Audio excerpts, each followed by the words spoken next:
Why do we write or narrate stories? Do we all enjoy listening to stories? Of course, we all do, and we have grown up listening to stories from grandmothers, mothers, uncles, and aunts. Writing short stories is an excellent way to enhance vocabulary and to understand language better. Whether we write for children or whether we write our own experiences for adult readers or whether we write for any audience specific to a class, it gives us very good opportunity to explore our writing skills.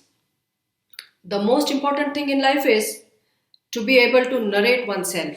So, get set, go.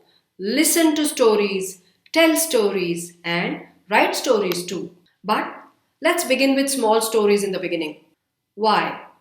Because the ability to tell a small story in the beginning in a very engaging fashion will later develop our confidence to take bigger leaps. So, make the first para most engaging. Let's discuss about narrating stories now. Once we have written a small story, let us try and narrate it ourselves. The first para should be very engaging. Then, let us add more variations as we progress and as we take it to climax. Remember, variations. So, what kind of variations? Variations in sound, speed, volume, tone, pitch. Pitch is the ability to raise your voice up and down. And of course, let's stress on important words when we are telling a story. When we make the beginning could be in plain tones, but as we progress, we can go on adding variations. So, what is the art of storytelling? Storytelling is the process of using fact, fiction, or any narrative to communicate something to our audience with the medium of voice. We all tell stories, we all narrate incidents and events. Let's try and do that, and in English. Why is this art important, friends? This art is also called as the theatre of the mind. This means when someone is telling us a story, we imagine the scenario happening in our mind. This means only with the medium of sound, the storyteller is creating a scenario in the listener's mind. Now that's interesting, isn't it? For this, we need to know our audience first. As I said earlier, the intro or the first para is the best way to engage attention. We can set the scene. We have to be very creative with the chronology. What should I say first? What should I say next? Then some middle climax scene, the climax scene, and the end. Of course, the setting means we can create sounds, we can use tones, that is setting the scene. So, we have to engage our audience with sound and emotion. What are the benefits of this art of storytelling? Our performance skills go zoom. We become better performers.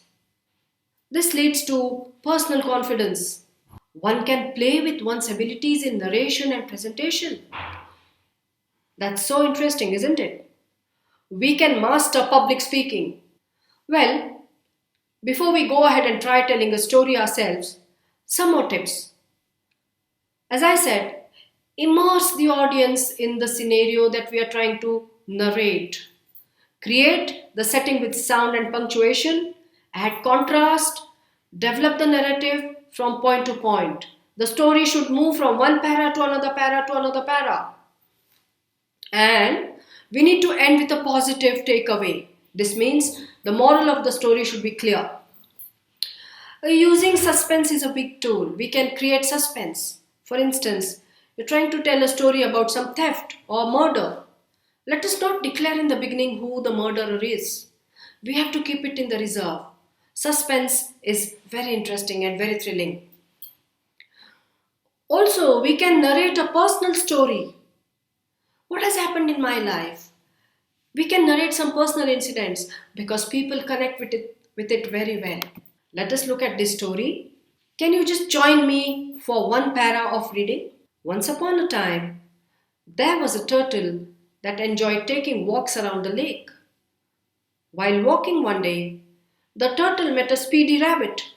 "I think slow movers should not use the road," said the rabbit as he was laughing. "The road is for everyone," said the turtle. "I'll tell you what," challenged the rabbit. "Let's have a race." The turtle agreed, and they decided to run to the other side of the forest. The next day, all the animals gathered to watch the race. The race started. The rabbit ran ahead as fast as lightning. The turtle was lagging behind. The distance between them was getting bigger and bigger, raising the rabbit's self-confidence. After running for a while, the rabbit noticed carrots beside the road. "Oh, my favorite! I didn't have breakfast today," said the rabbit. "I'll eat all these delicious carrots, rest for a while, and then I'll resume the race and I'll still be the winner." "The turtle is still too far from me." Friends, the story can go on and on and on. Did we notice the variations? The art of storytelling is by itself a very big exercise in practicing sounds of English, and it boosts our confidence. So, all the best. Practice some storytelling. Thank you.